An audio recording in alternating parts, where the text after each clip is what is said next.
So I am still very much in Summit cooldown mode, so this felt like the perfect week to go just kind of totally off script and take you behind the scenes of my Asana setup. If you're not familiar with Asana, it's just a project management platform where you can track your tasks and projects, communicate with your team, probably a whole lot more than I don't even know about and use. I think some people use like forms and do all kinds of stuff in here, but I want to walk you through my setup in Asana. Just know that if you use like ClickUp or Trello or something else to map out your projects, a lot of the ideas and features probably transfer over. It's just going to look different for you. But I have used Asana very happily for free since 2019. I've tried different things. I've tried ClickUp, I've tried other platforms, and this is just where we always come back to and land, and like it's just seamless at this point. And I'm sure Asana does more than what I use it for, but we use it for mapping out projects and tracking ongoing projects. We track like one-off quick tasks that come to mind. We communicate task details and assignments to each other. We have it hooked up to automation, so things can happen in our programs or in other tools, and like tasks will automatically be assigned in Asana to the right person on the right day. It's all magic to me, but so wonderful.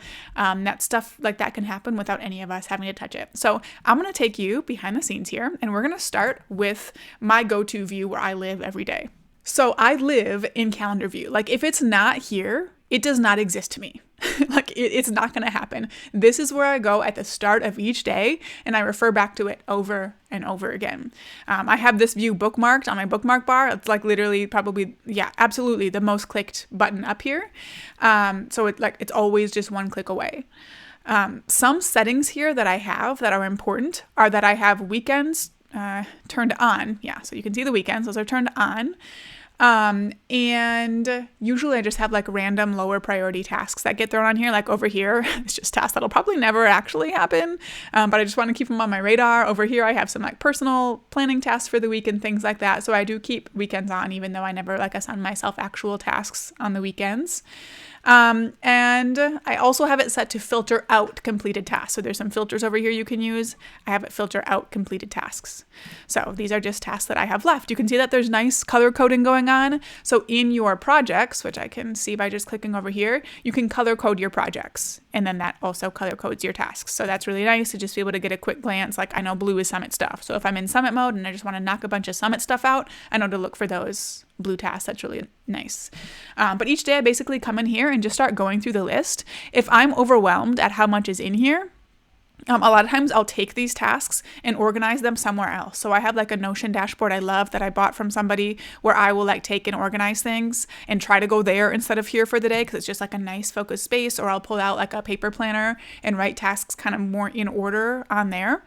You can set times for tasks. So like, some of them you can see that there are times set already, 9, 10, and that will put them in the right order. But sometimes I just kind of need to get out of here and somewhere that's a little bit more quiet and focused feeling. But yeah, this is what I do.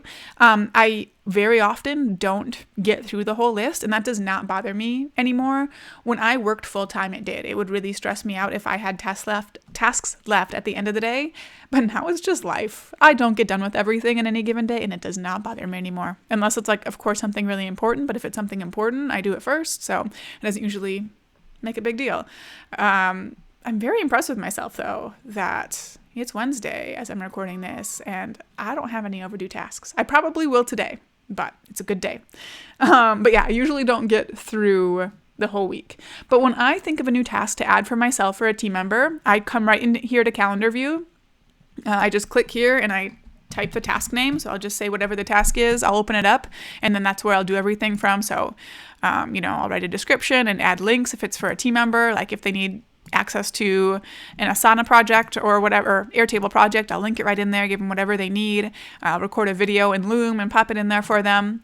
We'll add it to a project usually. So, I don't know, since I know we still have our Summit project open, can add it to our Summit project, and we can add it to a specific section in there.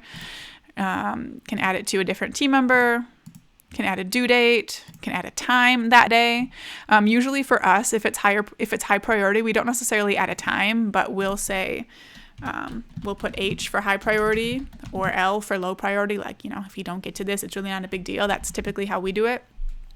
We can set tasks to like recur daily, weekly, custom, all kinds of stuff. And we use all of these features very often. There are other like more advanced features that are available on the paid plans, like, tasks that rely on other tasks and things like that, but we've just never needed that. We also use subtasks a lot. So, I could say step 1, step 2, all that good stuff. I usually don't give my team members tasks that are quite that well thought out, though. They have to do that part for themselves. But it's nice to be able to do that. I guess somewhere you can see it is in a few of my recurring tasks, which I'll show you in a little bit. But that's how we, go ahead and add new tasks when we need to. And when we check it off, it disappears, which is really nice. So for some tasks, let's see, let me walk you through some of these. So I have a task that recurs every single day. It's my daily tasks. It's things like checking in with my mindset coach, posting the places I want to post, checking in with our accelerator clients, engaging on Instagram. That one I honestly should just delete because I don't do it very often. But this recurs, well, actually this specific one recurs on Monday, Wednesday, Thursday. Tuesday, Fridays is a little bit more built out with like a reminder to like, hey, maybe check the inbox every once in a while, which I actually only do when Kate tells me to, and stuff like that. But those are a little bit different, but I have some kind of task like that every day. Also have some weekly tasks. What's an example of that I could give? So like this is one that is completely managed by Zapier. If someone in Summit in a Box submits the results, or challenges that make bank, or someone that applies to be on the podcast, all of these come in here and I review them. It should be on a weekly basis. It's usually less often than that. I'm not going to scroll down because there will be names down there, but they each get added in a subtask with links exactly to where I need to go to review whatever was submitted. And it's really nice to just have that here, and it recurs every week. I have things that recur once a month. So like our podcast tasks, I've been pushing this off for a while, but each month I outline 2 episodes, record them, write the newsletters, plan, what's coming up next. And this is one that just pops back up on my calendar every month.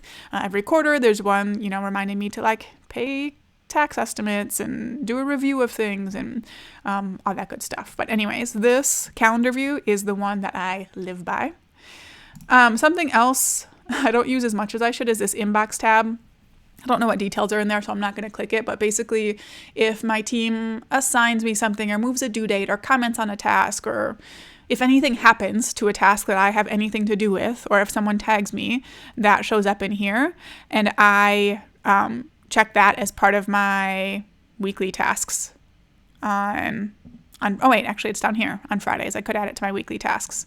I just go through and comb through and archive those once a week. But if you communicate with your team more in your project planning tool, this would be more important. My team just knows if you need something from Krista, if you have a question, if you have an update, you go to Slack for that. Because, I just don't check this inbox.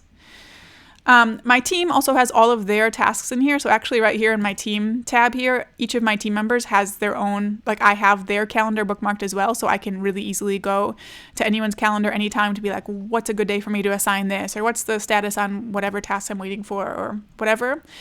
So like, I have Ellie's as an example here.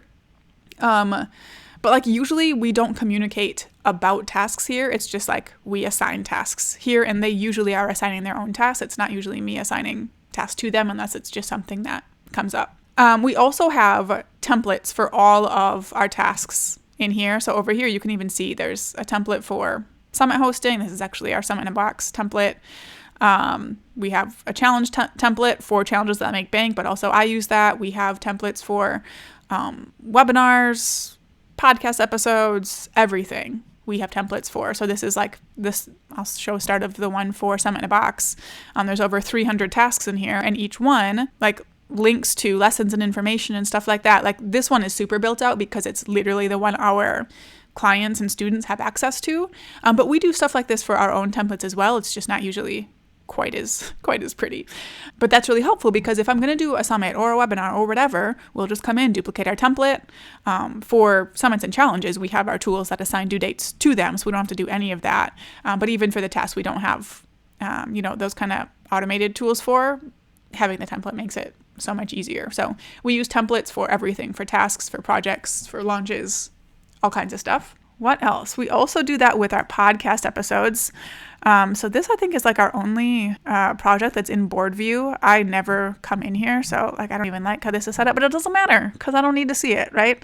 But for every podcast episode, Kate comes in here and duplicates our podcast episode template, and it has every task that every team member needs to do. They all wait on Krista, and she even has like, okay, assign Sharon's task to edit 30 days before the due date and stuff like that. So that makes it really easy for her. She even has days of the week that she assigns the tasks, and she'll just duplicate that for every podcast episode. So like at this point, the way we use Asana is very seamless. There's just not much we're mapping out from scratch. I hope this was helpful. If you have any questions about our setup, anything else you'd like to see, I would love to hear it. I'm actually thinking of creating a course about outsourcing, either outsourcing or outsourcing for your summit, something like that. So I would love to hear more of your questions you have about these kinds of things and keep some videos coming.